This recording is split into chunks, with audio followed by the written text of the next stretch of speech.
প্রিয় দর্শক, আসসালামু আলাইকুম। জীবনটা আসলেই একেবারে ছোট।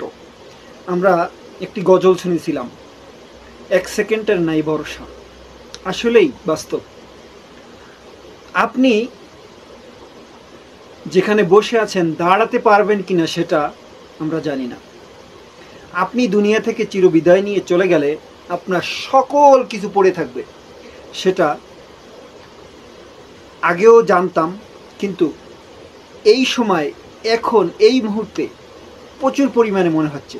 কারণ আমার স্ক্রিনের উপরে যে ভিডিওটা দেখতে পাচ্ছেন আপনারা, একটি গাড়ি রাখা আছে, কিন্তু গাড়ির মালিকটা এখানে নেই।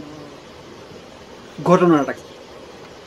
ঘটনাটা এই গাড়ির মালিক একজন আলেম। আমার মসজিদে নামাজ পড়তে এসেছিলেন। নামাজ পড়তে আসার 5 মিনিট আগেও আমরা একসাথে কথা বলেছি।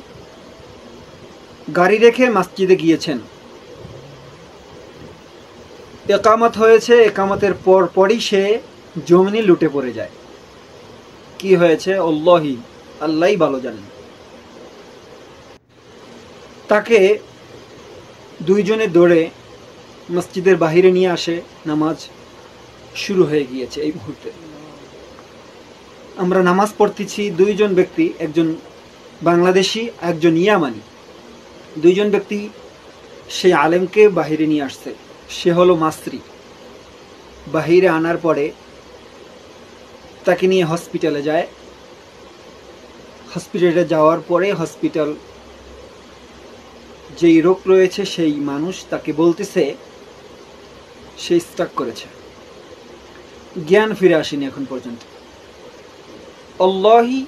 আল্লাহই ভালো জানেন সুস্থ কখন হবে।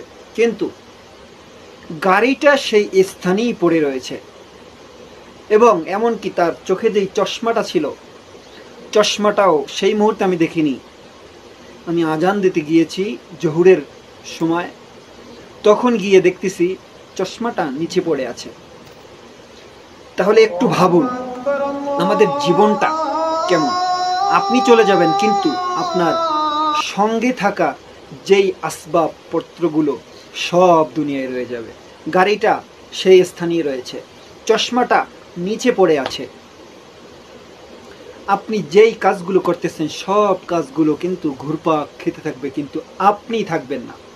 দুনিয়া থেকে আমরা সবাই চলে যাব, আপনি আমি সবাই চলে যাবেন, কিন্তু আসবাবপত্রগুলো, আপনার ব্যবহার, আপনি কি করেছেন, কোন কাজ করেছেন, সেগুলো আপনার সাথে যাবে না। আপনার দেহটা চলে যাবে। তাহলে আমরা এই জীবনটা নিয়ে এত কেন বড়াই করি? কেন এত বড়াই? কেন আমরা সুদ না খেলেই নয়? কেন অট্টালিকা করার জন্য সুদ খেতেই হবে? কোন সন্তানদের জন্য আপনি এইগুলো করছেন? কার জন্য গাড়ি বাড়ি করছেন? সব তো পড়ে রবে। এই যে সে এখানে নেই, গাড়ির মালিক এখানে নেই, কিন্তু গাড়িটা এখানে পড়ে রয়েছে। চশমার মালিকটা এখানে নেই, চশমাটা পড়ে রয়েছে। তদ্রূপ সকল কিছু দুনিয়ায় রয়ে যাবে, আপনি থাকবেন না। কার জন্য এত মায়া? এই জন্য আমরা কবরের জন্য একটু চিন্তা করি, কিছু যাবে না আমার সাথে, তার জন্য তওবা করি। পিছনে যেই গুনাহ করে করেছি সেই গুনার প্রতি লজ্জিত হয়ে আমরা সামনের দিনগুলো কিভাবে ভালো কাটানো যায়, রাসূল আল্লাহ কি বলেছেন সেই আদর্শ মতন চলা যায়, সেই অনুসারে চলার তৌফিক দান করুক আমাদের সকলকে, আমিন। ভিডিওটা শেয়ার করে দিবেন, অনেক গুরুত্বপূর্ণ একটি ভিডিও। ভালো লাগলে